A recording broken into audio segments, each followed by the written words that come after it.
Balcony में कबूतर बैठते हैं, क्या उनसे भी खतरा है? उनसे भी हो सकती है आईएलडी? बिल्कुल हो सकती है। अभी पिछले दिनों भी ये चर्चा का विषय था इस न्यूज़ में, समाचार में, कि स्पेशली बॉम्बे में कुछ लोग इस बात पर बहुत डिस्कशन हुए। दो अलग अलग ग्रुप बन गए थे। एक ग्रुप चाहता था कि कबूतरों की वजह से लंग्स में अगर इरिवर्सिबल डैमेज हो रहा है तो पब्लिक प्लेसेस पे, ओपन स्पेसेस में कबूतरों को इस तरह से फीड करके उनकी पॉपुलेशन बढ़ने ना दें। बहुत सारे लोग कॉटन इंडस्ट्री में काम करते हैं। अब वो कॉटन की जो डस्ट है, जैसे रुई को पीटने का या काम करते हैं, और वो रुई की डस्ट अगर लंग्स में जाती है तो उस इंजुरी से लंग्स में फाइब्रोसिस डेवलप होने लगता है। एक समस्या हमारे देश में ये है कि छोटी या इनिशियल बीमारी को लोग रिकॉग्नाइज ही नहीं करते। आईएलडी जब शुरू होती है तो सिम्टम सिर्फ ड्राई कॉफ का होता है, और जो सबसे सिग्निफिकेंट सिम्टम है वो सिम्टम है कि पेशेंट को चलने में सांस फूलती है, और ये लेट से। पहले पेशेंट घर में नुस्खे अपनाता, मैं जी अदरक का काढ़ा पीता हूँ, फिर मैं आयुर्वेद तुलसी और काली मिर्च का काढ़ा बना के पीने लगा, फिर मैंने मुलेठी डाल दी। 10 तरह की जब चीज़ों से वो खांसी ठीक नहीं होती तब वो ओवर द काउंटर जो कफ सिरप मिलते हैं वो लेता रहता है। मीनवाइल अंदर डिजीज़ बढ़ती जा रही है। एवरेज एक इंसान 15 से 20 बार सांस लेता है 1 मिनट में। जब आपके लंग्स छोटे हो जाते हैं, ऑक्सीजन लेने की कैपेसिटी कम हो जाती है, तो एक इंसान 1 मिनट में 60 बार भी सांस लेने लगता। फिर वो ढंग से खाना भी नहीं खा पाता, तो वेट तो लूज हो। क्या हमेशा दवाइयाँ लेनी पड़ती हैं मरीज को? जी, आजीवन? जी हाँ।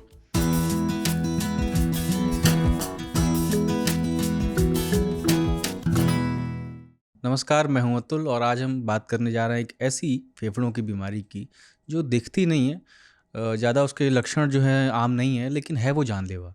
नाम है इंटरस्टिशियल लंग डिजीज़ यानी आईएलडी। हाल ही में एक जर्नल प्रकाशित हुआ, उसमें ऐसी रिपोर्ट आई कि दुनिया भर में आईएलडी के जो मामले हैं वो पिछले 3 दशकों में लगभग 10% बढ़े हैं, बढ़ोतरी हुई है। लेकिन सबसे चिंता की बात यह है कि ज़्यादातर लोगों को इसका पता तब चलता है जब बीमारी काफ़ी आगे बढ़ चुकी होती है।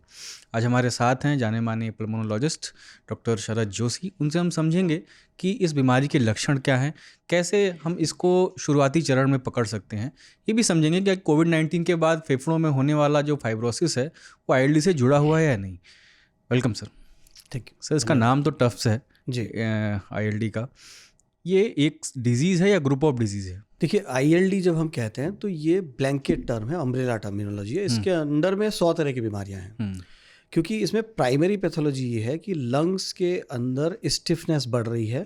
उसके अंदर जो टिश्यू, जो पोर्शन ऑक्सीजन लेने का काम करता है, वो पोर्शन थिक होने लगता, स्टिफ हो जाता, और उसकी ऑक्सीजन लेने की कैपेसिटी कम हो जाती है। तो ये जनरल टर्मिनोलॉजी है। इसके अंदर 100 तरह की बीमारियां हैं। तो इसको आईएलडी मतलब सिर्फ इसलिए है क्योंकि वो स्कारिंग होती है इसलिए आईएलडी बोलते हैं? वो स्कारिंग का कारण कुछ भी हो सकता है? जी, देखिए, हम इसको इस तरह से समझते हैं कि किसी इंसान के हाथ पर एक चाकू से चोट लगी और धीरे धीरे वो चोट हील हो रही है, या उसको स्टिचेस लगाने पड़े और ब्लीडिंग बंद हो गई, घाव सूख गया एंटीबायोटिक से, और आपने 10 दिन बाद स्टिचेस निकाल दिए। तो जो स्कार बनता है वो हर इंसान में अलग अलग बनता है। किसी में बहुत मामूली सा स्कार है जो आज से 5 साल बाद जाके आपको दिखेगा भी नहीं, और किसी में बहुत मोटा मोटा स्कार बनता है। सो लंग्स में हम प्रतिदिन हजारों लीटर सांस के साथ, ऑक्सीजन के साथ साथ हवा के कीटाणु और हवा की बहुत सारी चीज़ों को इनहेल कर रहे हैं। उसमें से कौन सी चीज़ लंग्स में इंजुरी या डैमेज करेगी, उस चोट को लंग्स कैसे हील करते हैं, उस पर डिपेंड करता है। जैसे मैं एक एग्जांपल दूंगा कि बहुत सारे लोग कॉटन इंडस्ट्री में काम करते हैं। अब वो कॉटन की जो डस्ट है, जैसे रुई को पीटने का या काम करते हैं, और वो रुई की डस्ट अगर लंग्स में जाती है तो उस इंजुरी से लंग्स में फाइब्रोसिस डेवलप होने लगता है। अच्छा। अब ये डिजीज़ आईएलडी है। इसका स्पेसिफिक टर्म ये है कि ये बिसिनोसिस है। होता यही है अंततः कि लंग्स स्टिफ हो जाते हैं और उनकी ऑक्सीजन लेने की कैपेसिटी कम हो जाती है, और पेशेंट को फिर सांस फूलना शुरू हो जाता है। और किन लोगों को ज़्यादा खतरा है इसका?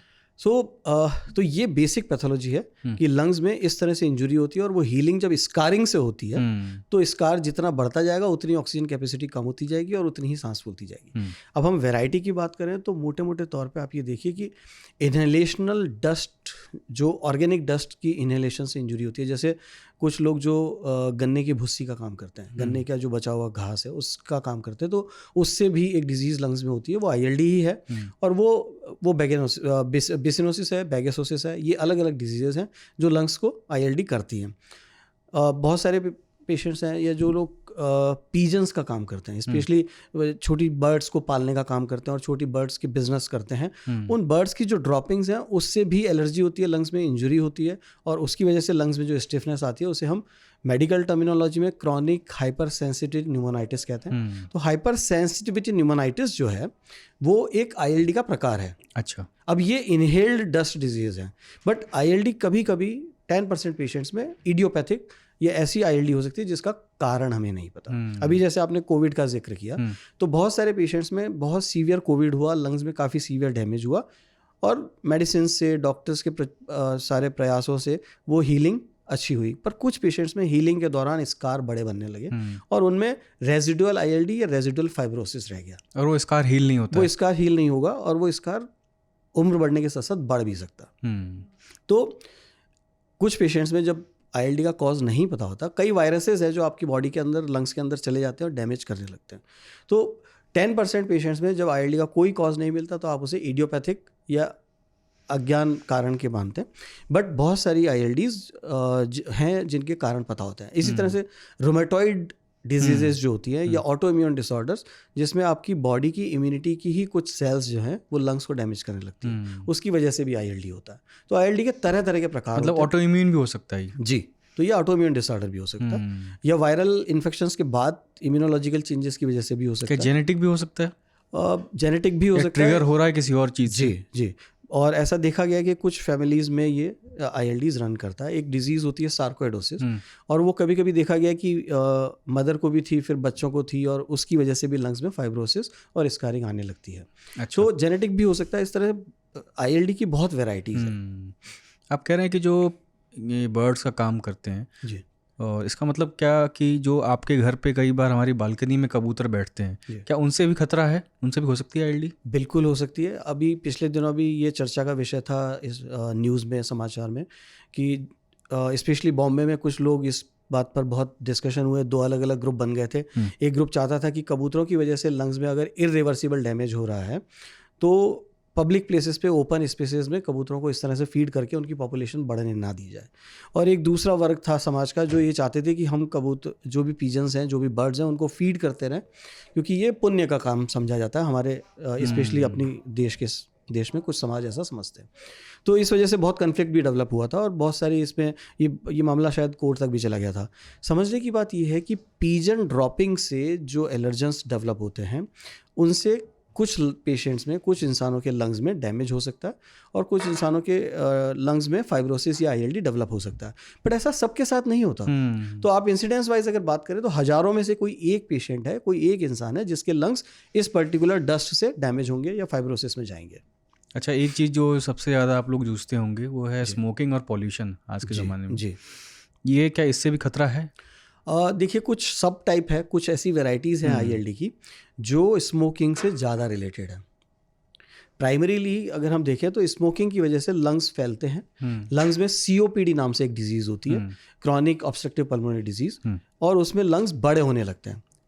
बट कुछ पेशेंट्स में स्मोकिंग की वजह से फाइब्रोसिस भी डेवलप होता है और ये IPF वैरायटी का या UIP वैरायटी का फाइब्रोसिस होता है। कभी कभी लेस देन 1% पेशेंट्स ऐसे होते हैं जिसमें एक ही पेशेंट के लंग्स में आपको स्मोकिंग की वजह से COPD और फाइब्रोसिस दोनों चेंजेस मिलेंगे। टेक्निकली जब फाइब्रोसिस होने लगता है तो लंग्स छोटे होने लगते हैं, सिकुड़ने लगते हैं। जब COPD डेवलप होता है तो लंग्स बड़े होने लगते हैं। तो ये तो बैलेंसिंग एक्ट हो गया, बट ऐसा होता नहीं है।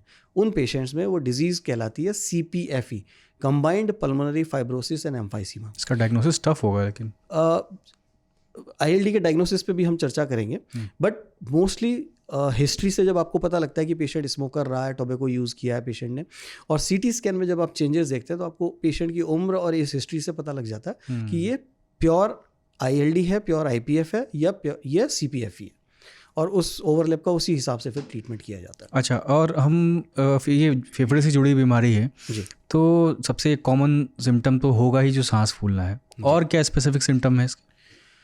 देखिए, एक समस्या हमारे देश में ये है कि छोटी या इनिशियल बीमारी को लोग रिकॉग्नाइज ही नहीं करते।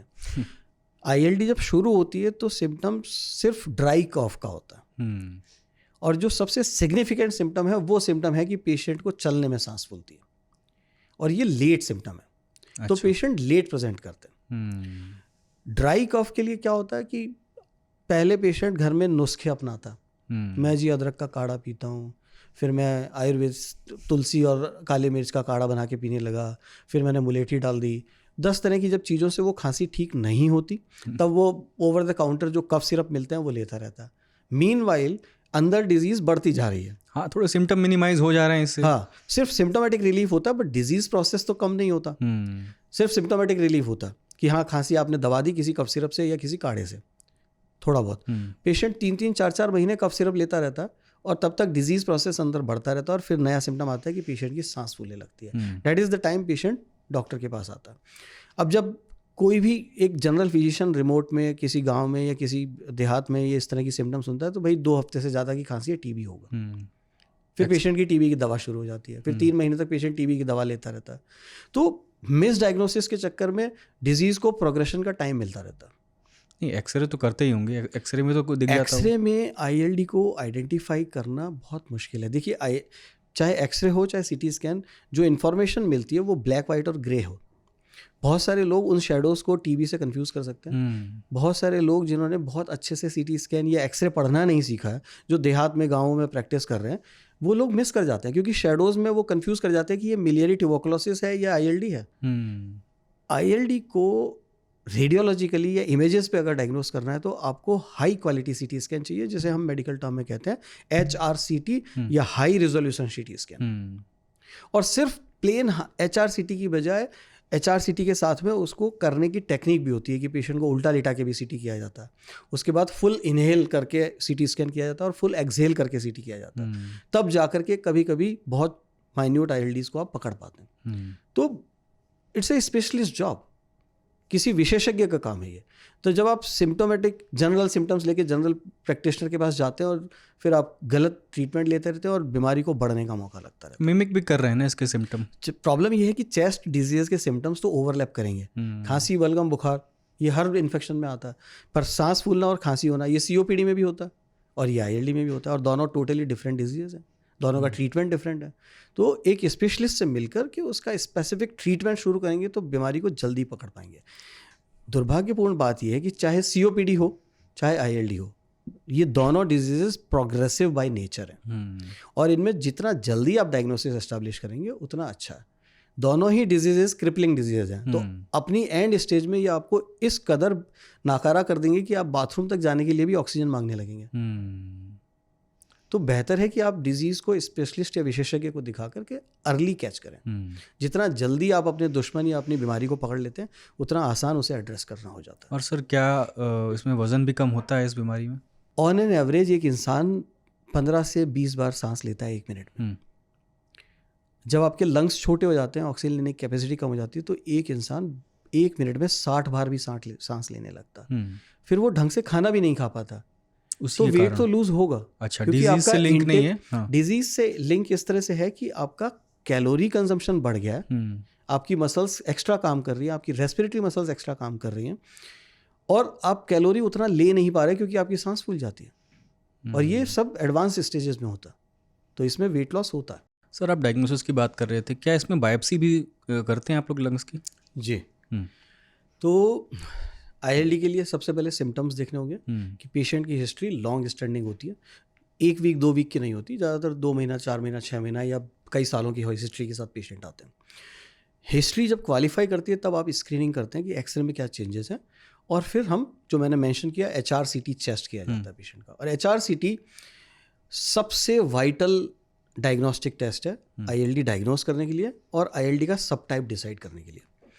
कभी कभी ILD किस सब टाइप का है, किस वजह से हुआ है, ऑटो इम्यून है कि इडियोपैथिक है या डस्ट डिजीज़ है, ऑर्गेनिक डस्ट डिजीज़ है या हाइपर सेंसिटिव न्यूमोनाइटिस है या सार्कोइड की वजह से, ये इसके लिए मेडिकल बोर्ड भी बनता है जिसमें chest specialist, radiologist and rheumatologist सब लोग बैठ करके आपस में डिस्कस करके डिसाइड करते हैं कि ये किस तरह का ILD लग रहा है या इसको किस तरह से एड्रेस करना है।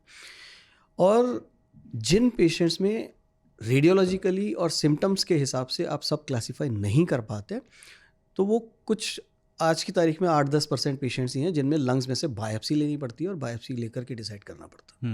क्योंकि ऐसा भी लग सकता है कि कैंसरस भी हो सकता है, ये भी डायग्नोज करते हैं बायोप्सी से क्या? देखिए, बायोप्सी अगर किसी भी ऑर्गन की हो रही है या लंग्स की बायोप्सी हो रही है, इसका मतलब हमेशा ये नहीं होता कि हम सिर्फ ट्यूमर या कैंसर के लिए ही कर रहे हैं।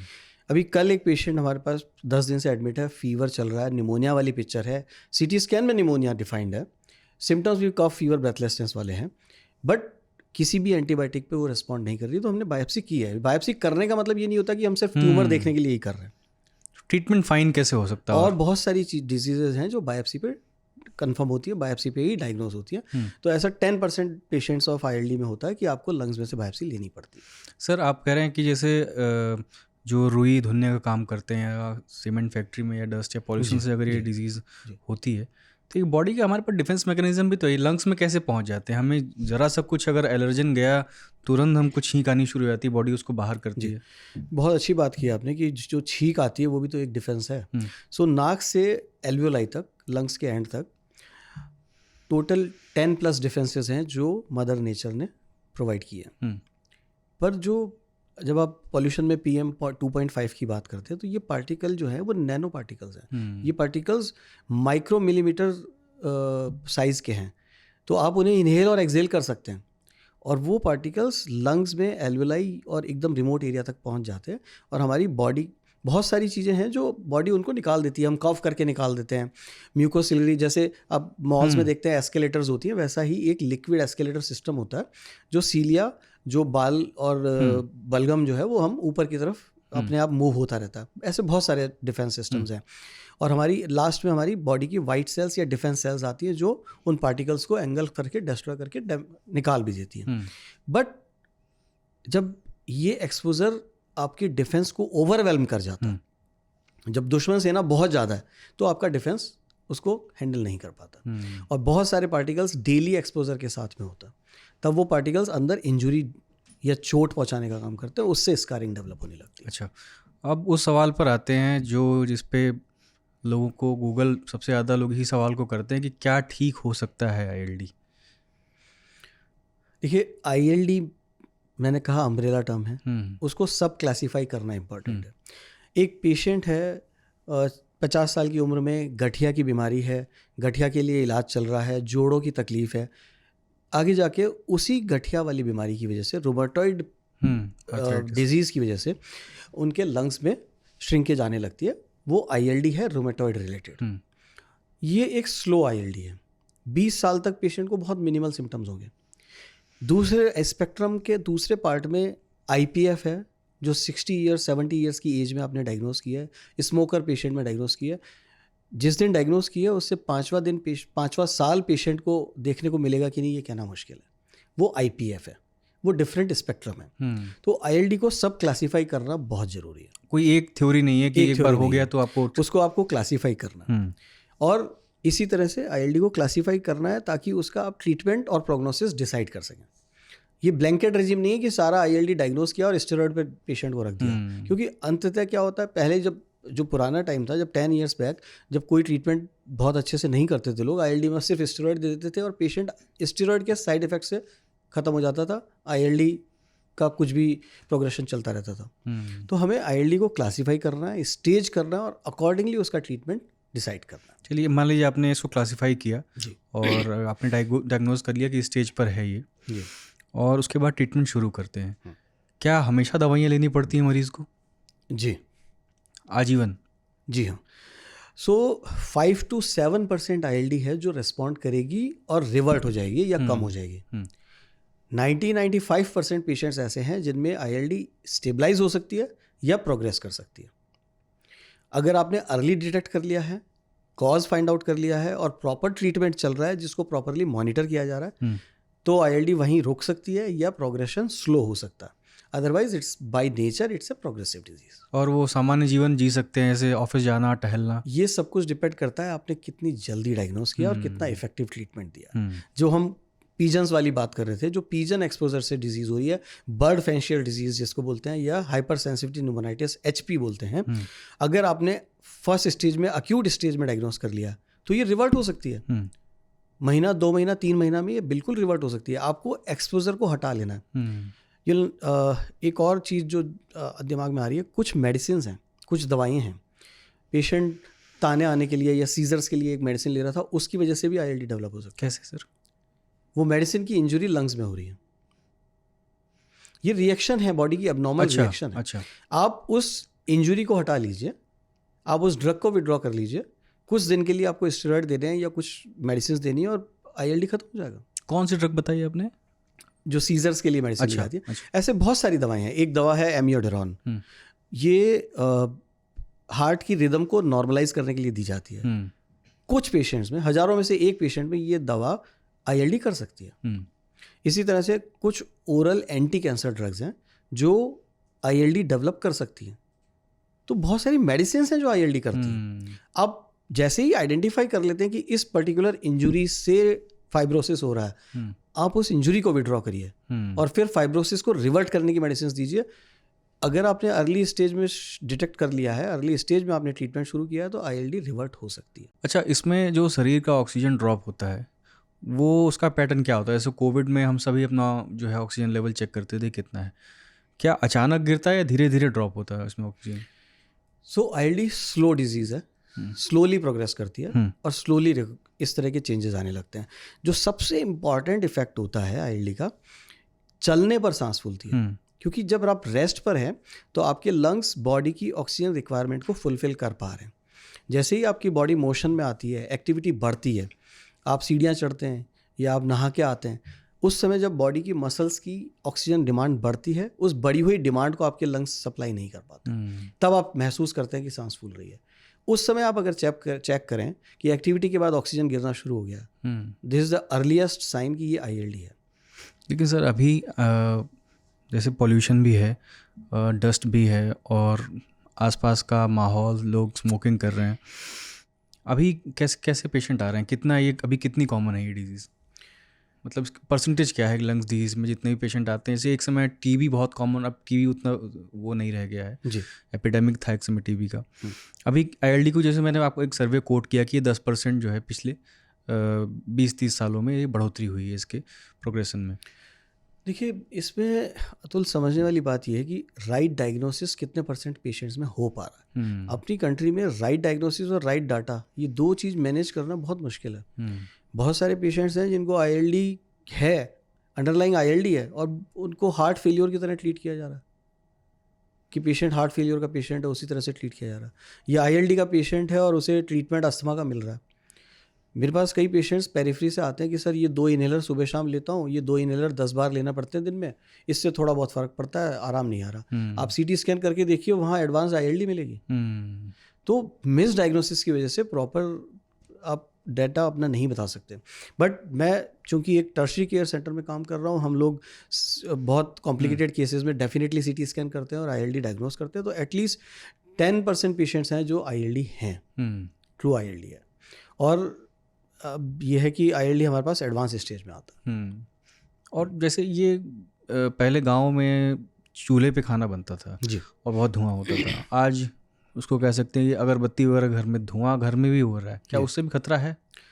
देखिए मतलब उसमें डस्ट नहीं है क्या? चूल्हे में तो डस्ट है भी, अगरबत्ती के धुएं में वो सिर्फ धुआं है।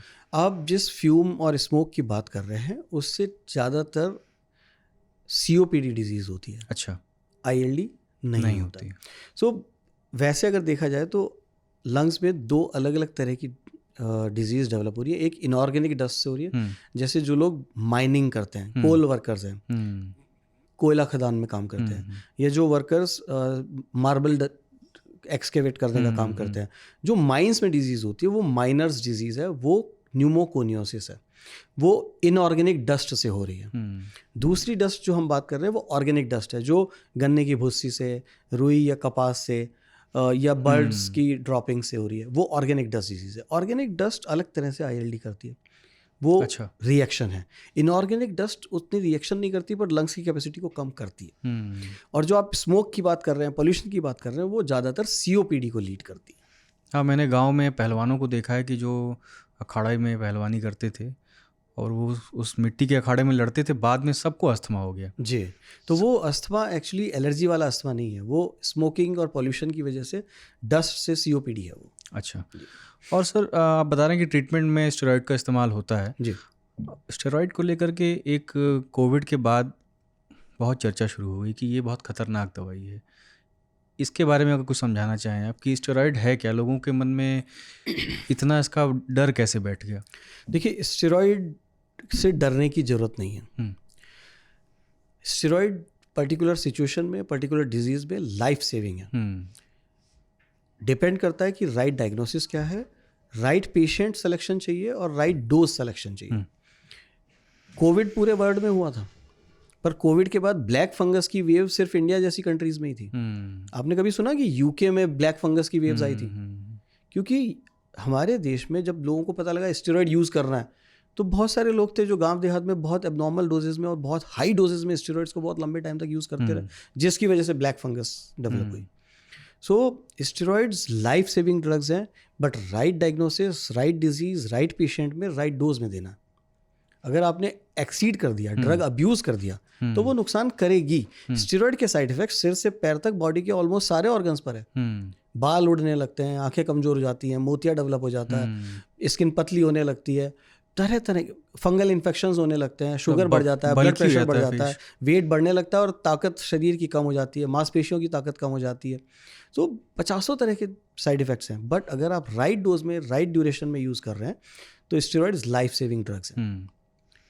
स्पेशलिस्ट या विशेषज्ञ की सलाह में लें और उनके निर्देश में लें। अब्यूज़ ना करें। आपकी सांस फूल रही है, आप स्टेरॉइड ले रहे हैं, तुरंत आराम होगा, चाहे आपको अस्थमा हो, चाहे COPD हो, चाहे ILD हो।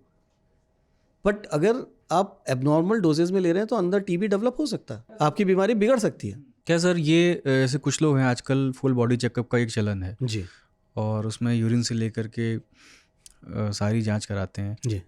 कई लोग अब PFT भी कराने लग गए हैं जो स्मोकर्स हैं। क्या इसके इंडिकेशंस PFT में दिखते हैं अगर आपको ILD है? बिल्कुल। PFT में 2 अलग अलग तरह के पैटर्न बनते हैं। एक COPD का पैटर्न जो ऑब्स्ट्रक्टिव पैटर्न है कि एयरवे में रुकावट है। अच्छा। PFT का दूसरा पैटर्न है रेस्ट्रिक्शन का पैटर्न, जिसमें लंग्स स्टिफ होने लगते हैं, और वो ILD का पैटर्न है। और डेफिनेटली जो चेस्ट स्पेशलिस्ट हैं, जो बहुत ही अनुभवी फिजिशियंस हैं, वो इसको रिकॉग्नाइज कर सकते हैं। इसके अलावा PFT में एक DLCO या डिफ्यूजन स्टडी टेस्ट होता है, जिसमें आप आइडेंटिफाई कर सकते हैं कि हाँ, लंग्स के अंदर स्टिफनेस आ रही है, लंग्स के अंदर जो इंटरस्टिशियम है वो थिक होने लग गया। इसका सबसे आसान तरीका ये है कि PFT एक कॉम्प्लिकेटेड टेस्ट है, मशीन के बिना नहीं हो सकता। सबसे आसान टेस्ट जो ILD के लिए हो सकता है वो है 6 मिनट वॉक टेस्ट। अच्छा। आपने रेस्ट पे या बैठे हुए पेशेंट का ऑक्सीजन सैचुरेशन चेक किया और एक कॉरिडोर में पेशेंट को 6 मिनट चलाते हुए उसके ऑक्सीजन को मॉनिटर किया। अगर ऑक्सीजन 5% से ज़्यादा गिर रहा है या चलने की कैपेसिटी कम होती जा रही है और उसके साथ में ऑक्सीजन गिरता जा रहा है, काफ़ी संभावना है कि ये ILD है। अब आपको स्पेसिफिकली ILD का ही इन्वेस्टिगेशन करना है, जो कि एक ऑक्सीमीटर से ही पता लग जाएगा, जो आसानी से ऑक्सीमीटर से पता लग सकता है। एक हैंडी इंस्ट्रूमेंट है, आप पॉकेट में कैरी कर सकते हैं। सर मैं पढ़ रहा था कि जैसे स्टेरॉइड के बारे में बात की हमने, एक और इसका इलाज है ऑक्सीजन थेरेपी की भी जिक्र की मैंने पढ़ा है इसका। जी। और क्या क्या इसका इलाज है? देखिए, हम ILD के ट्रीटमेंट को अगर डिवाइड करें तो एक पोर्शन है जिसमें सिम्टोमेटिक रिलीफ के लिए आपको देना है। जैसे पेशेंट खांसी से परेशान हो जाता है, ड्राई कफ है, और वो ड्राई कफ इतना ज़्यादा होता है ILD के पेशेंट्स में कि वो बात नहीं कर पाते हैं, खाना खाते खाते खांसने लगते हैं। तो आपको सिम्टोमेटिक रिलीफ के लिए कफ सप्रेसेंट्स देने हैं, एंटी एलर्जिक्स देने हैं।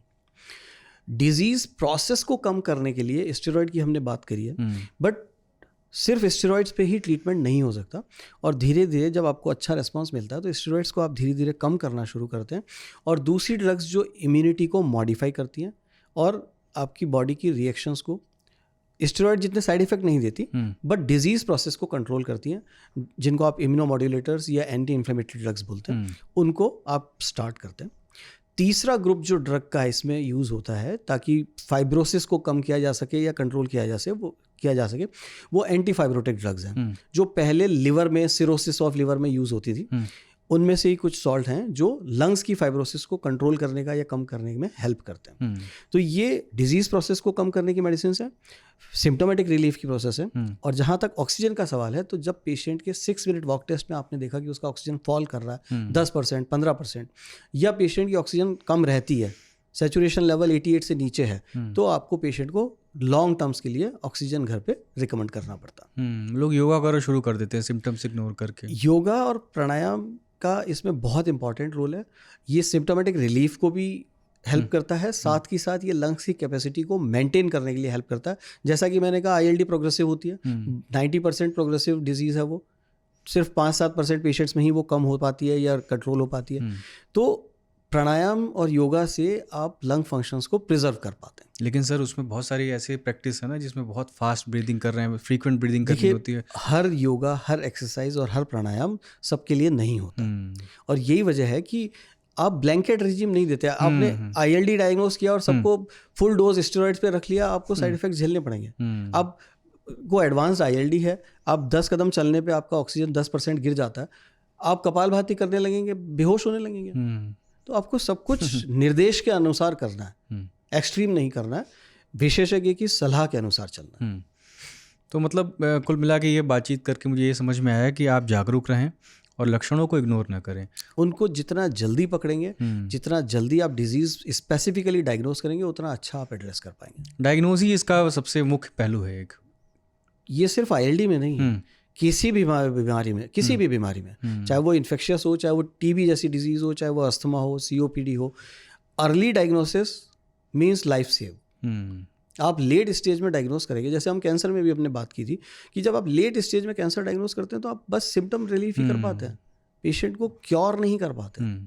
अगर अर्ली आप डिटेक्ट कर लेंगे तो आप बहुत अच्छा ट्रीटमेंट आप कर सकते हैं ILD का। और किसी सर आपको कोई ऐसे केस मिले जो यंग बच्चों को हो रहा हो, यंग लोगों को हो रहा हो?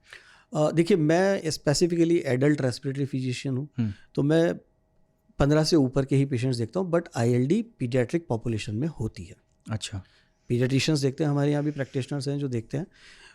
कुछ स्पेसिफिक रीजंस होते हैं जिसमें पीडियाट्रिक या बच्चों की ILD देखी जाती है। हाँ, उनकी इंसिडेंस बहुत कम है, रेयर है, बट पीडियाट्रिक ILD होता है। हाँ, लेकिन आपने ये बताया कि ज़्यादातर जो इसके रिस्क ग्रुप हैं वो ये तरह के काम करने वाले हैं, जो माइंस में काम कर रहे हैं, जो मिल में काम कर रहे हैं कपड़े की। लेकिन अगर आपके घर के आसपास भी कुछ कंस्ट्रक्शन हो रहा है, लगातार धूल धक्कड़ है, तो आपके लंग्स कॉम्प्रोमाइज़ होने वाले हैं। अगर आप बहुत पॉल्यूटेड एरिया में लंबे टाइम से रह रहे हैं तो आपके लंग्स कॉम्प्रोमाइज़ हो रहे हैं। वो स्पेसिफिकली ILD ही करेंगे ऐसा नहीं होता। अब जैसे अगर देखा जाए तो जो COPD है वो स्मोकर्स डिजीज़ है, बट 30% नॉन स्मोकर्स में ILD COPD होता है, जो अपनी कंट्री में है। वेस्टर्न पॉपुलेशन में COPD सिर्फ स्मोकर्स में है। हमारी कंट्री में 30% में नॉन स्मोकर्स में भी COPD है, बिकॉज इंडोर पॉल्यूशन है, बिकॉज आज भी कुकिंग के लिए बायोफ्यूल यूज़ किया जा रहा है, तो उसकी वजह से COPD डेवलप होता है। ये सर कमरे में सीलन वगैरह इससे भी फर्क पड़ता है क्या? देखिए, कमरे में सीलन से एलर्जी इससे तो बहुत होती है लोगों को। जी, डेफिनेटली। कमरे में सीलन से क्या होता है कि कहीं भी जो डैम्प एनवायरनमेंट है वहाँ मोल्ड या फंगस की ग्रोथ होती है। फंगल स्पोर्स जो होते हैं वो माइक्रोस्कोपिक होते हैं और आपके इनहेल करने से अंदर चले जाते हैं। तो पर्टिकुलरली जो एलर्जिक लोग हैं उनमें एलर्जी लेवल्स बढ़ते जाते हैं। जिसमें कभी अस्थमा नहीं था उनको अस्थमा डेवलप हो जाता है, या राइनाइटिस और साइनोसाइटिस और फेरिंजाइटिस और इस तरह की प्रॉब्लम्स आने लगती हैं। फंगल सेंसिटाइजेशन हो जाता है, या अस्थमा की एडवांस या different variety ABPA allergic bronchopulmonary aspergillosis develop हो जाता है। कभी कभी वो फंगस गांठ बन के लंग्स में ब्लीडिंग भी करने लगती है, फंगल बॉल बन जाती है, माइसिटोमा डेवलप होने लगता है। तो वो एक अलग डिजीज़ है। समझने की बात यह है अतुल कि बॉडी में लंग्स बहुत ज़्यादा सेंसिटिव है। आप अपने गट को हेल्दी रखने के लिए हेल्दी खाना खा सकते हैं और 6 लीटर पानी छान के या उबाल के पी सकते हैं, but total 20,000 litre pure air चाहिए जो आप इनहेल कर रहे हैं 24 आवर्स में। तो उस हवा में जैसे केमिकल्स होंगे, जैसे टॉक्सिन्स होंगे, वो आपके लंग्स पे उसी तरह का इफेक्ट डालेंगे। यही वजह है कि आज हम टीन एज में जो बच्चे 15, 17, 18 साल के हैं, जिन्होंने कभी स्मोक नहीं किया, तंबाकू का सेवन नहीं किया, उनमें भी हमें कैंसर मिल रहा है, क्योंकि पॉल्यूशन अपनी कंट्री में उस लेवल तक चला। तो सर कौन सा मास्क पहने? N95 पहने लोग कि सर्जिकल मास्क से भी ये बच सकते हैं पोल्यूशन से? अगर सर्जिकल मास्क पहन रहे हैं तो उसे डबल करके पहनना पड़ेगा। N95 मास्क पहनने से ज़्यादा बचाव होगा, बट N95 बहुत कम से कम 20% पॉपुलेशन ऐसी होगी जो N95 को नहीं पहन सकती प्रॉपरली। वो बहुत दबाव के साथ रोक के रखता है, लोगों को घुटन होने लगती है, क्लस्ट्रोफोबिया होने लगता है। तो सांस की बीमारियों से बचने के लिए मास्क एक तरीका है, पर वो 100% फुल प्रूफ तरीका नहीं है। फुल प्रूफ तरीका है जागरूकता, क्योंकि लंग्स को परेशान करने वाले तत्व जो हैं बहुत सारे घूम रहे हैं आपके जी, आसपास, जी। हर जगह मौजूद है, आपके कमरे में भी मौजूद है, कमरे से बाहर भी मौजूद है। बिल्कुल। इस आईएलडी सब्जेक्ट से रिलेटेड है या नहीं मुझे नहीं पता, but lungs are babies of the body. एक इंसान को डायबिटीज़ है 10 साल से, पैर में एक कांटा चुभता है, सेलुलाइटिस होता है, उसकी वजह से लंग्स में ARDS डेवलप होता है। एक इंसान 20 साल से अल्कोहल ले रहा था, उसका लिवर फेल हो गया है, अब पानी भरता है लंग्स के बाहर। एक इंसान 10 साल से अल्कोहल रेगुलरली ले रहा है, उसे पेनक्रियाटाइटिस हुआ है, अब वो ARDS में पहुंचा है लंग्स की वजह से।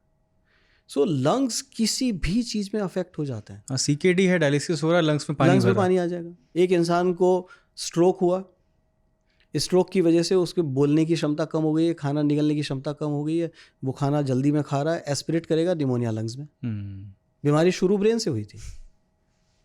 सो लंग्स किसी भी परेशानी में अपने आप को इन्वॉल्व कर लेते हैं, बहुत जल्दी अफेक्ट हो जाते हैं। लोग स्लीप एपनिया को इग्नोर करते हैं। खराटे आते हैं सर, हम तो बहुत खराटे मार के सोते हैं। भाई वो उस समय आप खराटे जब मार रहे हैं तब ऑक्सीजन कम हो रहा है कि नहीं, वो इम्पॉर्टेंट है और उसको इन्वेस्टिगेट करना है। तो लोग इग्नोर करते हैं और अपने देश में हेल्थ के लिए जागरूकता नहीं है। जल्दी ही सर हम स्लीप एपनिया पे आपके साथ और COPD पर भी एक बातचीत और करेंगे। शुक्रिया आने के लिए, बहुत इन्फॉर्मेटिव था ये बातचीत। उम्मीद है लोगों को पसंद आई होगी। शुक्रिया, धन्यवाद। तो आज हमने ILD जैसी जटिल बीमारी को बेहद सरल और आसान भाषा में समझा। कई बार हम सोचते हैं कि सांस फूलना या थकान तो मतलब मौसम या उम्र की वजह से है, लेकिन असल में वही शरीर का इशारा होता है कि कुछ गड़बड़ है। मिलते हैं अगले एपिसोड में किसी नए विषय के साथ, किसी नए एक्सपर्ट के साथ। तब तक सुनते रहिए हेलो डॉक्टर। शुक्रिया।